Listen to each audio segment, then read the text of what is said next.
நட்சத்திரங்களை தூசி தட்டினால் நல்ல வீடு செய்வேன். நட்சத்திரங்களின் சூட்டில் நான் உருகி போய்விடில் ஏன் செய்வாய்? உருகிய துளிகளை ஒன்றாக்கி என் உயிர் தந்தே உயிர் தருவேன். ஏ ராஜா, இது மெய்தானா?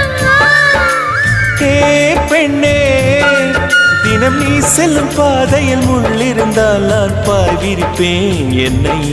நான் நம்புகிறேன் உன்னை. தொடு தொடரெனவே வானவே என்னை தூரத்தில் அழைக்கின்ற நேரம். விடு விடுவெனவே வாலிப மனது விண்வெளி விண்வெளி ஏறும்.